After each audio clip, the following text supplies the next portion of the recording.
Delegates, friends of police, ladies and gentlemen, good afternoon, magandang hapon. Praise be to God, the great architect of the universe and the author of our lives, for granting us the opportunity to gather in friendship and in unity, in service to our respective communities across the globe. As it is written in the Holy Book, how good and pleasant it is when God's people live together in unity. This timeless truth reminds us that our collective strength lies in our unity, and in this gathering reflects our shared commitment to peace, harmony, and security.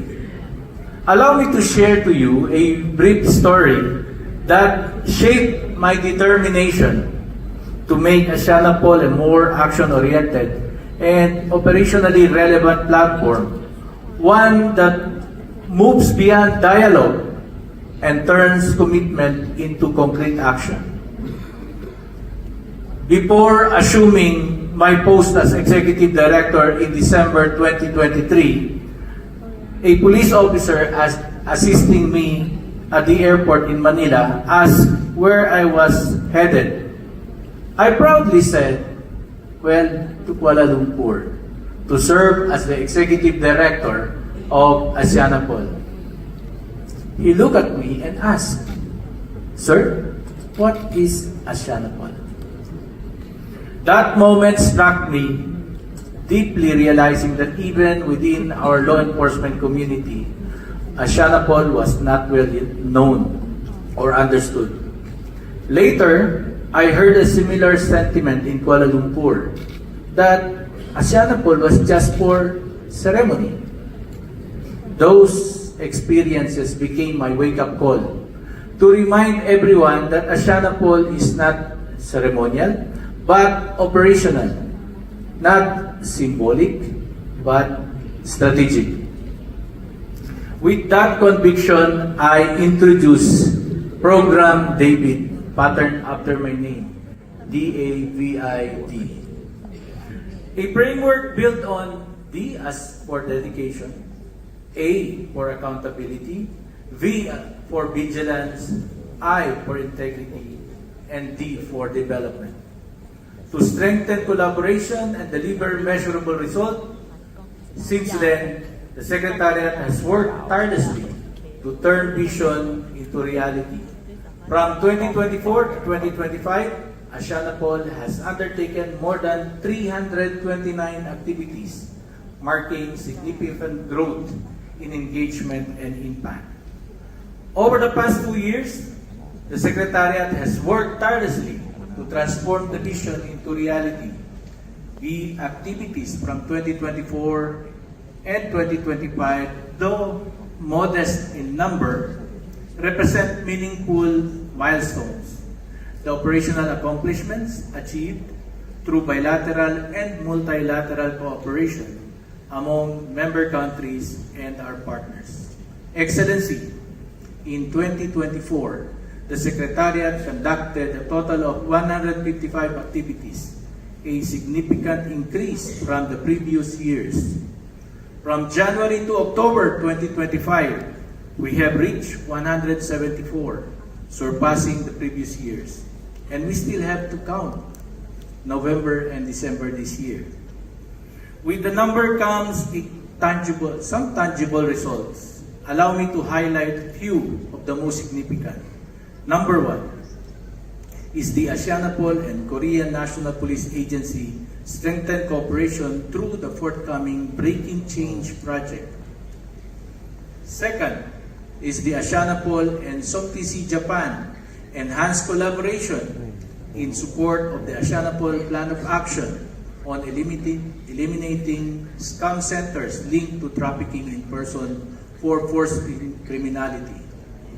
Third is Asianapol and Freeland Foundation continued close cooperation through the multiple CTOC, SIG, and TIF activities, and secured a 2-year extension of the Tripod 2 project funded by the U.S. government, further enhancing regional capacity in the campaign against wildlife crime Fourth is the Asianapol IACP UAE Ministry of Interior Exchange Program, Advanced Professional Development and Cross-Border Collaboration among senior officers.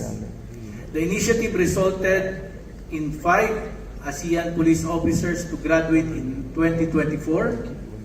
The breakdown is 2 from the PNP, 1 from the Indonesian National Police, and 1 from Lao Police Force, with another 5 expected to complete the program in 2025, 2 from the Philippine National Police, 2 from Royal Thai Police, and 1 from the Indonesian National Police.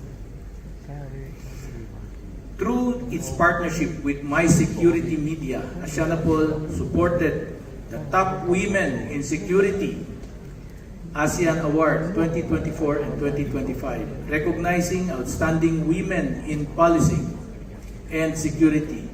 This initiative led to 6 Asianapol female officers being honored in both 2024 and 2025, reinforcing the organization's commitment to gender empowerment. These are just few of the many initiatives that demonstrate Asianapol's growing relevance and transformation from words to action. As the Holy Scripture says, as iron sharpens iron, so one person sharpens another. Together with our member countries, dialogue partners, and observers, we must continue to learn, grow, strengthen our collective resolve to combat transnational crime. Finally, I extend my deepest gratitude to the Almighty God for His divine guidance and blessings to my beloved wife, Police Colonel Gemma Cruz Binluan, who's present here. Please stand up. Whose nickname is GEM. GEM stands for Go the Extra Mile.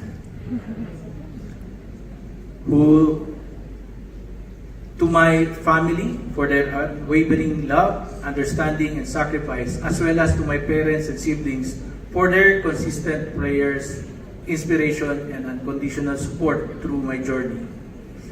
To the Chief of the Philippine National Police, Police General Jose Melesio Nartates Jr., sir. To the Deputy Chief of the Philippine National Police Corps of Administration, Police Lieutenant General Bernard Banac, sir. To my Director for Plans, Police Major General Lex Efrain Gurat. To the men and women of the Philippine National Police, to my fellow alumni of the Philippine National Police Academy, most especially the Kapanalig class of 1997. Thank you, sir and ma'am, for your trust, confidence, and steadfast support. To your humble representative at the Asianapol Secretariat, and for the honor of being the first PNP officer to serve as Executive Director of Asianapol Secretariat. My heartfelt thanks goes also to the Royal Malaysia Police, the gracious host of the Secretariat in Kuala Lumpur, Malaysia, to the directors of Asianapol Secretariat, the RMP officers, the RMP rank and file, as well as the civil servants of Malaysia serving at the Secretariat, to all our partners and friends for their invaluable cooperation and enduring support. As I conclude my mission on December 31, 2025, and pass the torch of leadership to the incoming Executive Director, I wish to emphasize that this is not the end, but rather the beginning of a new chapter, the walk the talk, Asianapol, becoming a more operational, action-driven, and responsive organization. May we continue to move forward as one police, united in our resolve against transnational crime for a safer, stronger, and more peaceful ASEAN and global community. Maraming salamat. Thank you very much.